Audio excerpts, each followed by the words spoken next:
Diallo, on dit pour des raisons de sécurité nationale. Est-ce que ce n'est pas, on va dire, banal comme argument ou est-ce que ce n'est pas, comme le disait Desco tout à l'heure, minutieusement calculé? Bon, juridiquement, est-ce que ça peut passer? Juridiquement, ce n'est pas minutieusement calculé, puisque pour des raisons de sécurité nationale, la réaction doit être très forte. En principe, on ne devrait plus émettre. Ce n'est pas nous seulement, y compris les autres, espace et évasion, puisqu'ils se sont rendus compte qu'ils ont créé des injustices à Dioma. Ils ont créé une justice dans l'injustice. Ouais. Ils les ont également, si je ne me trompe pas, ils les ont également retirés du bouquet canal. Ouais. J'ai vérifié hier. Et c'est vrai, de l'Internet aussi. Bien sûr. Voilà, donc, ça veut dire on a sommé les partenaires avec lesquels on a des contrats pour l'Internet. Je les remercie d'être juste dans l'injustice quand même. Je les remercie d'être juste dans l'injustice puisqu'il n'y avait pas de sécurité nationale. Par principe, la communauté internationale devant laquelle on peut imposer la sécurité internationale, elle-même, elle est à même d'apprécier qu'est-ce que c'est la sécurité nationale. Mais sauf que la communauté internationale ne va jamais poser la question. Dès que l'État va parler de... Non, dès que l'État parlera de sécurité... quand même... Mais ce qu'État, je vais être clair avec vous. Dès que l'État, quel que soit l'État, parle de sécurité, de questions de sécurité nationale, il n'y a aucune organisation qui va poser la question. C'est quoi? Je vous rappelle quand la Chine torture les musulmans ouïghours. Ça, la Chine, c'est une puissance, c'est la deuxième puissance mondiale. Aujourd'hui, elle est sur la sellette, sur le banc du système des Nations Unies. Oui, mais comprenez ce que Condé vit. Parce que moi, je suis d'accord avec lui. Non, moi, je suis d'accord avec lui. S'il parle de sécurité nationale, ça bloque complètement. Regardez aujourd'hui, même dans les autres pays, si c'est un site en ligne qui est bloqué, c'est tous les médias qui en parlent. Mais regardez la situation de la Guinée. Vous n'entendez pas dans les médias internationaux. Et ça ne parle pas. Sinon, en principe, Canal relève de la France, RFI relève de la France, mais RFI n'a pas fait cas d'un débat spécifique sur ça. Et ça, à un moment donné... Il faut suivre certainement à partir du lundi, voilà, c'est comme si la communauté internationale est bloquée au moment où on a dit que c'est une question de sécurité. Et quand on prend une décision, on dit que c'est une question de sécurité. On est passé à l'ambassade. La communauté internationale, les juristes les plus éminents qui peuvent apprécier qu'est-ce que c'est la sécurité nationale. Et à quel moment il faut dire que... Parce que la volonté... Sauf que pour un État comme le nôtre, qui a une indépendance, disons, et qui a effectivement le droit de disposer de lui-même. Oui, mais attention, lorsqu'on parle des questions, oui, on a ratifié, je suis d'accord. Mais même dans ces conventions, dont on est en train de rappeler les principes, dès que l'État parle de questions de sécurité nationale, le débat ne se pose plus. Grand frère. Donc je suis d'accord. D'accord. Alors, mais moi je voudrais seulement dans la semaine qui va suivre, vous allez entendre Reporters sans frontières va réagir. Il y a quand même sur le plan diplomatique des pressions qu'on ne va pas nous dire. Aujourd'hui, là où le CNRD semble être fort, s'il s'agit de nous ou des Guinéens, quand même, ça devient une petite entité face à la communauté internationale où on va les rappeler, attention, vous ne pouvez pas invoquer la sécurité nationale si vous ne pouvez pas rapporter le contenu, la preuve qu'il y a eu quand même une violation de la sécurité internationale. Lorsque aujourd'hui, la guerre de il faut qu'on rentre clair. Il va terminer. Permettez-moi, je vous ai pas. Desco, tu ne feras pas une dictature d'opinion. Non, mais sur le plateau, on ne peut pas laisser ça passer. Ça peut passer. Non, ça ne peut pas passer. Pas du tout. Non, pas du tout. Toi, tu es en Guinée. Alors, on va dire, toi, tu es en Guinée. Tu es d'accord que c'est une question de sécurité nationale? Attends. La contestation même, elle est intérieure.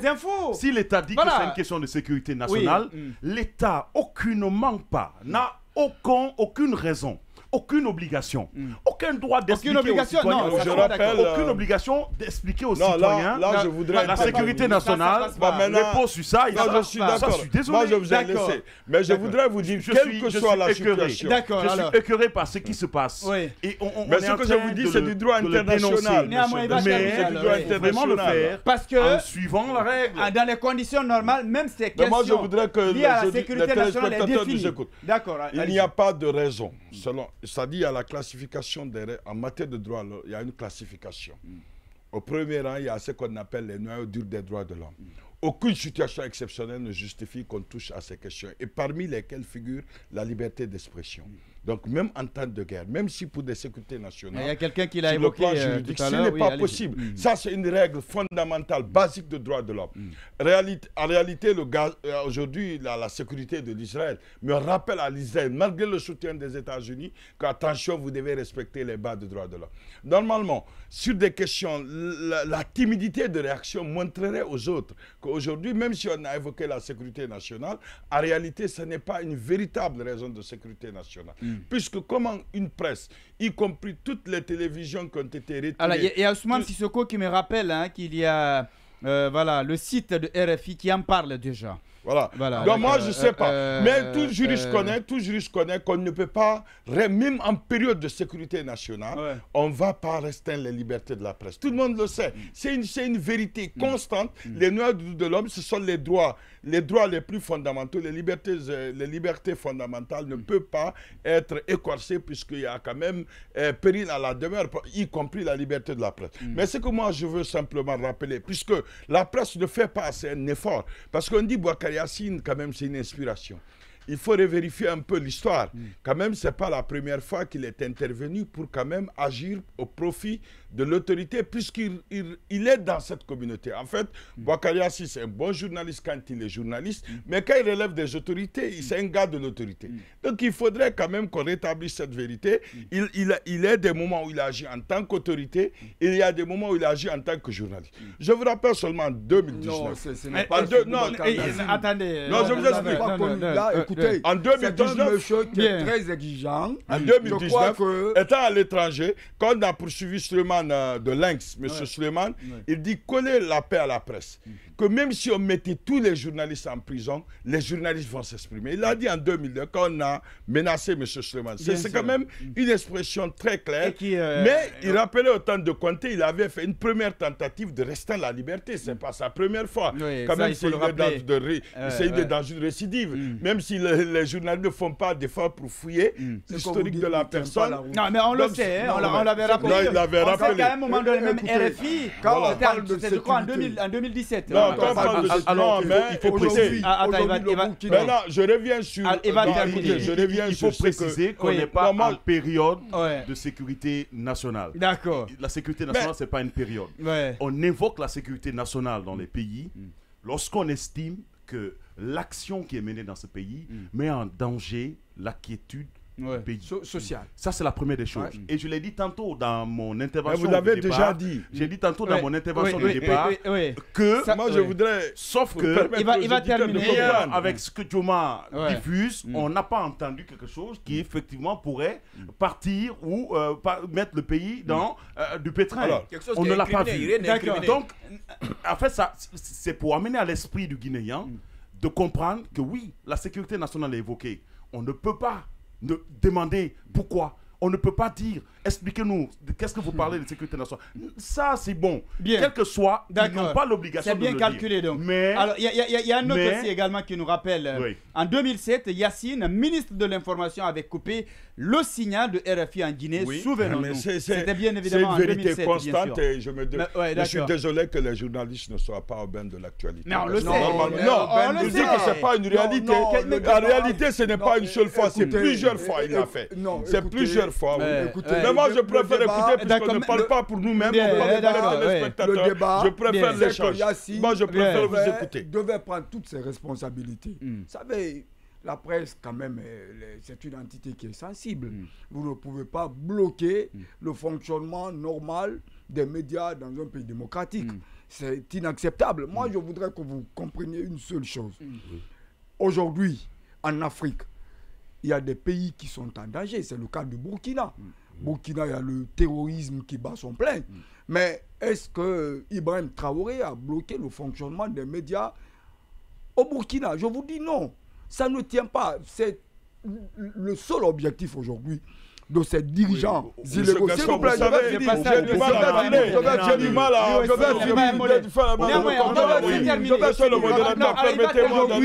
c'est des gens qui veulent rester aux affaires. J'ai du mal. Non, je vais finir. Moi, je ne parle pas avec nous, je parle l'autorité de régulation des médias du Burkina a suspendu la diffusion pendant 3 mois de LCI, de RFI, au Burkina. Oui. Ça, c'est vraiment... De France 24 RFI. Oui, ça, on je voudrais simplement... C'est même pas un modèle. Moi, je finis rapidement. Attends, il va terminer. Permettez-moi, en fait, parce que le débat, c'est pas pour nous-mêmes, c'est pour les téléspectateurs. Moi, je voudrais simplement rappeler de façon fondamentale que la raison de sécurité nationale évoquée cette fois-ci, elle est trop légère, puisque c'est la réaction même du gouvernement qui montrerait qu'il y a une certaine timidité. Toutes les presses qui sont dans le viseur de l'État continuent à émettre, même s'ils ne sont pas sur le bouquet, sur ceux qui sont sur les réseaux sociaux, sont en train de les suivre. Donc sur ces questions-là, moi je voudrais simplement rappeler que quand vous demandez, la HAC est une autorité indépendante, c'est une institution républicaine, donc elle ne doit pas recevoir des ordres de qui que ce soit. C'est clair. Elle ne doit pas... Normalement, c'est un rapport de tutelle qui existe entre eux et les autres. C'est ce qui fait que sa communication a été plus catastrophique. Normalement, Boakari Assim a assumé les actes. On ne va pas être à sa place. Il a assumé, dit c'est lui. Donc on ne peut pas dire qu'il a reçu un ordre. C'est clair. Il n'a pas reçu un ordre. Normalement, sur les questions de sécurité nationale, il n'était pas la personne la plus indiquée pour intervenir. Il dit qu'on l'a appelé pour non, ça c'est des justifications. Pas justification. Dans l'acte qu'il a montré, vous pouvez montrer l'acte. Il n'a jamais dit que dans l'acte il a été appelé. Donc on va le juger à partir de son acte. Sur les antennes de mon confrère, il a dit qu'il a été appelé. Il a dit. Non, attendez. Il est en train de le défendre. Vous et Oumar, vous dites qu'il a reçu des ordres. Celui dont il a reçu les ordres pourra nier qu'il n'a jamais donné un ordre. Et ça va passer. C'est une vérité. C'est c'est Yacine qui l'a dit. Non, normalement, c'est pas... Il a dit sur les antennes de médias privés. Permet. Ce que Yacine a dit, ce que Yacine a signé, c'est pas... Il devrait dire dans son acte, sur injonction du gouvernement, nous décidons. Nous décidons pour des raisons de sécurité. Mais sur son acte qu'il a publié, il semble avoir décidé seul, selon certains seuls. Il dit saisi par les autorités ou saisi par les services compétents de l'État. Non, ça c'est clair. Lui-même, c'est un service compétent de l'État. Oui, mais c'est ce qu'il a dit. Il dit qu'il a été saisi par les autorités. Mais il y a l'air répété. Il y a également le département des télécommunications. C'est l'acte, ça. Non, c'est pas l'acte. Dans le courrier, non, moi je voudrais qu'on montre l'acte. Il sera sur le fait d'avoir retiré le groupe Dioma sur Bouquet et les autres. Il a clairement dit que. Et lui, c'est une autorité. C'est une autorité. Sur l'acte qui a retiré Dioma pour la première fois, effectivement, la logique de saisie par les autorités existe. Non, ça n'existe pas. Non, ça existe. Il y a combien d'actes? Il y a eu deux actes. Le premier, c'est celui qui a retiré Dioma du bouquet canal du bouquet. Effectivement, parle de la saisine par les autorités. Ça, c'est normal. Mais le second, par contre, il parle d'une réunion ou comment ils appellent ça, le comité ou conseil, je ne sais pas, au niveau de la haute L'Assemblée. L'Assemblée, voilà. Le conseil s'est regroupé et au vu et au regard de ceux qui ont été soumis, sauf que on est bien conscient qu'ils n'ont absolument rien reçu. Ils ont simplement entendu affaire de sécurité nationale. Ils ont agi. Et donc, ils ont agi en fonction. Oui, non, mais vous savez, c'est ce que je vous dis. Lorsqu'on parle de sécurité nationale... Attendez, non, moi je vais lire là. Moi, ça m'étonne. Moi, j'ai lu. Regardez ce qui est écrit. On va être très clair. C'est d'ailleurs 3 phrases, il faut le dire. On dit... Monsieur, je vais lire. C'est l'acte qui a retiré Dioma. Mais bien sûr, objet. Je vais lire. Objet, c'est écrit. Objet. Il faut qu'on lise. Retrait de Dioma Radio et Dioma TV du bouquet Canal. Objet. Monsieur le directeur, pour des raisons de sécurité nationale, je vous serai gré de bien vouloir retirer Dioma Radio et TV du bouquet Canal sans délai jusqu'à nouvel ordre des réceptions de ce courrier. Il précise, je répète là, je reviens là-dessus. Des réceptions de ce courrier. De bien vouloir retirer Dioma Radio et Dioma TV du bouquet Canal sans délai jusqu'à nouvel ordre des réceptions de ce courrier. Et je rappelle... Veuillez agréer, monsieur le directeur général, l'expression de ma franche collaboration. Ça n'existe pas. Mon argumentation dans le courrier, nulle part c'est mentionné. Moi j'ai vu. Il a été saisi ou il y a eu des mon argumentation a été correcte. Et normalement, et même si... Même si le courrier... Non, je vous en prie, même s'il venait... Écoutez, j'ai du mal... Depuis que j'ai commencé, je n'arrive pas à aller au bout. Lorsqu'on retirait évasion... Regardez, monsieur le modérateur, j'ai du mal à aller au bout. Évasion espace. Oui, ça c'est évasion espace. je parle de Dioma. Moi, je parle de Dioma. Dioma, il a été très clair. Non, on a vu. Il n'a pas reçu moi, ce que je voudrais. Le second acte, Monsieur le modérateur. Alors, permettez qu'il termine. Personne ne m'a compris. Alors, il va terminer. Moi, je voudrais simplement rappeler sur cette question. Lui-même, s'il dit qu'il venait à se référer à une autorité, c'est lui-même l'autorité. Et normalement, il a une double casquette. Il a une casquette qui lui permet de défendre la sécurité nationale, je suis d'accord avec lui. Mais il a aussi une casquette de défendre les médias. En principe, en tant qu'autorité, c'est aussi une institution pour les médias. Il ne devrait pas suivre le gouvernement comme s'il était confondu avec celui-ci.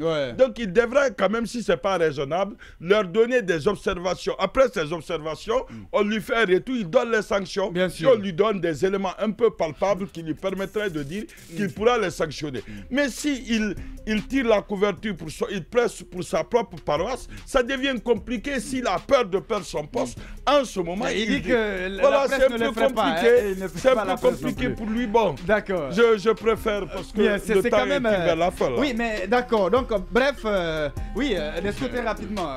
Puisqu'on connaît à la pause. Oui, moi je pense qu'il faut quand même réfléchir sur le fait que Abaka Yassine est bien sûr de la haute autorité de la communication.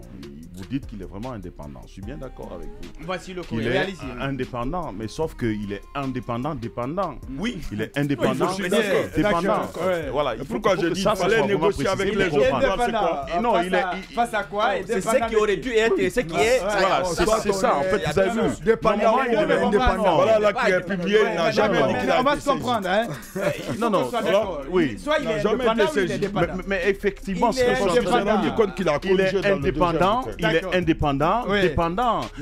Il faut le comprendre comme ça. Et je crois que les auditeurs vont effectivement le comprendre de cette façon. Mais nous, on ne veut pas qu'on le comprenne, M. Desco. Si vous le comprenez, ça veut dire qu'il est vide de sens.